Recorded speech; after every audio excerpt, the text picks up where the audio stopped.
خاموشی، جہاں آوازیں خود سنائی دیتی ہیں۔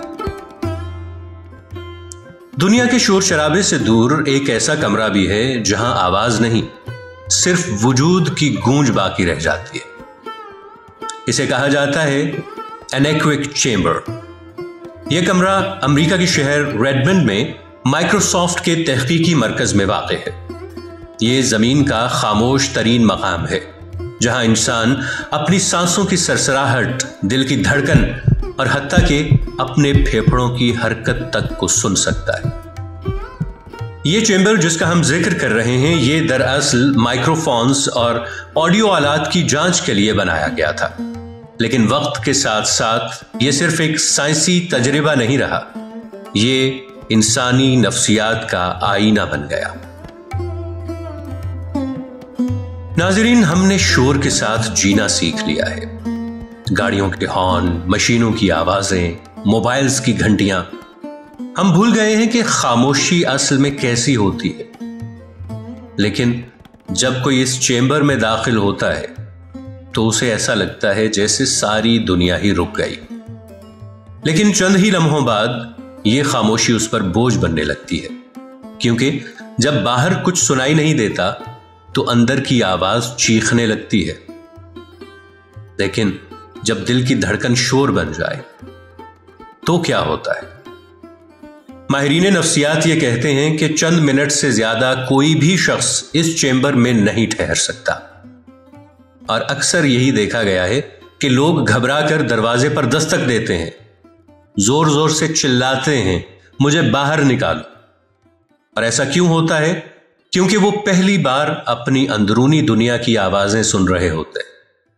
دل کی دھڑکن، ان کے اپنے خون کی روانی، ان کی سانسوں کا بہاؤ، یہ سب اتنی شدت سے سنائی دیتا ہے کہ خاموشی خود شور بن جاتی ہے۔ اس چیمبر میں ایک مشہور پیانو نواز نے یہاں اپنا ساز بجایا، مگر جیسے ہی اس نے پہلی دھن چھیڑی، پیانو کی آواز اسے بالکل بے جان سی محسوس ہوئی۔ کیوں؟ کیونکہ وہاں گونج یعنی ایکو نہیں تھی۔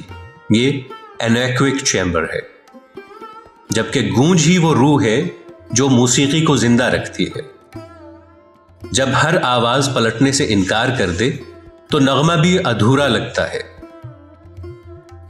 تو یہاں پر ہمیں یہ سمجھنا ہے کہ خاموشی کا فلسفہ آخر کیا ہے۔ خاموشی صرف آواز کی غیر موجودگی نہیں، یہ دراصل خود سے ملاقات کا لمحہ ہے، اور اکثر لوگ اس ملاقات سے ڈرتے ہیں۔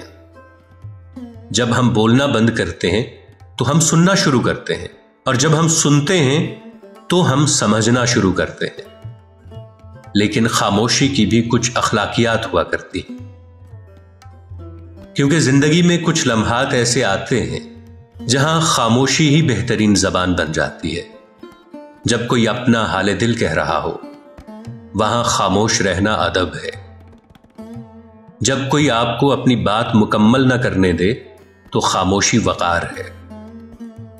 جب منظر خوبصورت ہو تو خاموشی احساس ہے، اور جب سب بول رہے ہوں تو خاموشی بیان بن جاتی ہے۔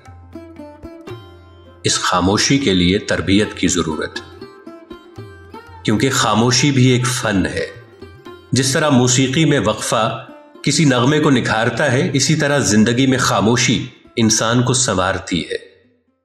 صوفیاء نے فرمایا ہے کہ من صامت نجا، جو خاموش رہا وہ نجات پا گیا۔ قرآن میں بھی فرمایا گیا کہ افلا تتفکرون، کیا تم غور و فکر نہیں کرتے؟ اور غور و فکر خاموشی کے بغیر ممکن نہیں۔ لہٰذا یہ جان لیجئے کہ آپ کو خود کو سننے کا فن آنا چاہیے۔ شور سے بھری اس دنیا میں خاموش رہنا بزدلی نہیں، یہ بلندی ہے۔ بولیے تو لفظوں میں وزن ہو، اور چپ رہیں تو آپ کی موجودگی بولے۔ جب زندگی شور مچائے، جب دنیا چیخے، تو ذرا رک جائیں اور خاموشی کا دروازہ کھولیے۔ شاید وہاں آپ کو اپنی ہی آواز سنائی دے۔